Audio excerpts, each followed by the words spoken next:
are driven by the finer things. I see more than materials and wealth. What have you got to give to me? What I don't already give myself.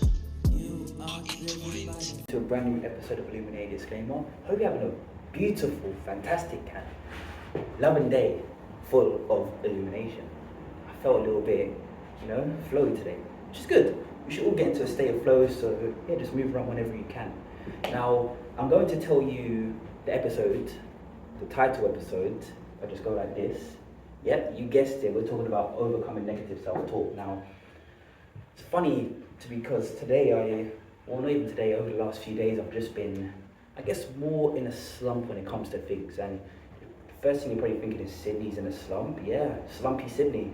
But it's because some things were not going the way I wanted it to, and I started doubting myself in certain ways. And I was like, although it's not me, I just want to feel, instead of me saying that's not me, I realized that can be counterintuitive because I don't figure things out. I just basically shrug things aside. Now, I remember in the past of family, that's what they'll do. They wouldn't acknowledge that they've done something wrong or apologize. They'll just be like, no, they'll try and brush it on the side. So I started to normalize this behavior with myself. And now I can see when I'm with family nowadays, I tend to do the same things. Especially with myself. I started thinking about these negative things. I was like, no, I'm not like that. And it was only until I was training, I was doing health and wellbeing training, I realized actually, I do sometimes need to just sit within myself and realize where these things are coming from. And a lot of them is just inadequate. Sometimes you look at other people doing amazing and you're like, ugh, I'm not doing good in comparison, but it's illogical. It's absolutely illogical because everyone goes in the same path. Like, if you believe that time is a construct, someone at 19 can be similar to someone at 46. Or someone's 18 years old can be someone else's 18 years old, but completely different. For example, when I was 18, I didn't have a job. I would just go partying every weekend drinking. But I know there was 18-year-olds out there who were probably making millions of pounds. And it's the truth. You can be 18 and a millionaire, or you can be 18 and not have any money. And that was me. I would just probably have a $5 to go clubbing. But back then, I'm not going to say what year, but you can get 2 cans of strong cider and free entry into the club. And those ciders are so strong, 6-7 hours later, you're just like, doing all this. And it just made me think that although we were different, there's different alternate universes where we are doing different things at 18, the happiness changes as well. So that's one thing I wanted to add to the negative self-talk. If you're going through negative self-talk, just know that you're in the right place at the right time. If you want money, the money will come, but just remember that there's certain caveats of having money. If you're feeling a certain way, it might get amplified by money. Yeah, just remember that. Keep that in mind. And money doesn't necessarily solve all your problems. It can solve all your debt, but a whole lot of problems will probably take itself. So the most important thing is just finding ways to overcome your negative self-talk. Now, I read a book called Outwitting the Devil by Napoleon Hill, and it made me think that if you let that intrusive thoughts come into your mind and overcome what you're actually thinking and your logic, then you risk being a drifter. A drifter is just doing things out of fear, just to be comfortable and just to survive. And as a result, a lot of people don't use their creative talents to actually push themselves out and get the potential for getting more money. A lot of people will be like, oh, you know what, I'm going to save this £100. But some people might just be like, I'm going to be daring and I'm going to put some of that on lottery. I'm going to put some of that in investments. I might have less at the end of the month, I might have less to go through, but I'd rather take that risk because there's a potential, no matter how minute, that this can become so successful and you don't have to worry about money anymore.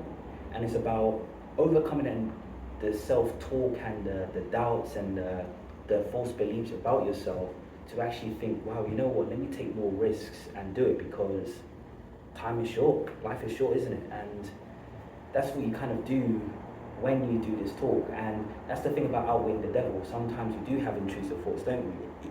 Even this week I had some intrusive thoughts, and after reading that book I thought to myself, that is the devil in me testing me, because you just think about these things and everyone does have some intrusive thoughts from time to time, just saying, I can't do this or do that or whatever. And it's okay to have these intrusive thoughts from time to time, but what you need to be wary of is if this consistently happens, you need to find a way to manage it. And the thing is just saying, although I appreciate what these thoughts are saying, it's something that I don't necessarily want to do. Always think about the situation which is the safest for you and everyone around you, and which benefits humankind in a loving and positive way, no matter what you do. Everything you do, do it for the best interest of all. If you want to manifest riches, family, friends, love, best thing to do is to do it in the best interest of all. Make sure that everyone benefits and no one doesn't benefit, because if you do that, you might not manifest the way you want it. You might realize that things are not going into your favor because you're doing more negative things and you're bringing negative things into the world. And the world, although you might not see it now, I believe is becoming more and more of a positive place. I feel like we're in the age of Aquarius. I feel like we're moving into higher frequencies and densities, although we can't see it. And I feel like everything's shifting towards a place where all of us are going to come into love, and love is just going to be the primary force in our society. Now, if you want to know why I think those things, please write in the comments. We can have a good discussion. I can even do an episode which will probably benefit you more than me just replying to your comment. But while you do that, just please like and subscribe as well. But before I finish, I just want to say, we all go through negative self-talks. The most important thing is to identify what you're thinking, and then to identify why you're thinking it. Somebody who's angry can be angry for a plethora of reasons. They could be bored, they could be annoyed, they could be depressed, they could be in a state of fear, they could be anxious, they might feel insignificant. But it just shows that the primary emotion of anger has so many subcategories, and then from those subcategories, even smaller categories. You might just feel a nervous twitch in your neck one day. You realize you're doing that because you're agitated because you're nervous because you're angry because you're upset. It can go into a bridge. So I'll say my favorite word, journal. Just journal these feelings down, when it happened, why it happened, what happened to your physical body when it happened, and then start to manage it. Just start to be like, okay, I appreciate it. And then once you understand it, you accept it. You accept that. Then you can start saying, I accept that I felt these emotions and I did this right now, but I don't want to be that person going forward. So now that I know my triggers and how I end up being in this situation, you can start the curve to actually appreciating it and letting it go, and to be replaced with love. It's been a new episode of Illuminated DiiSCLAIMER, and you have been amazing. Take care of yourselves, and until the next one, please find more beautiful ways to illuminate your path. Thank you.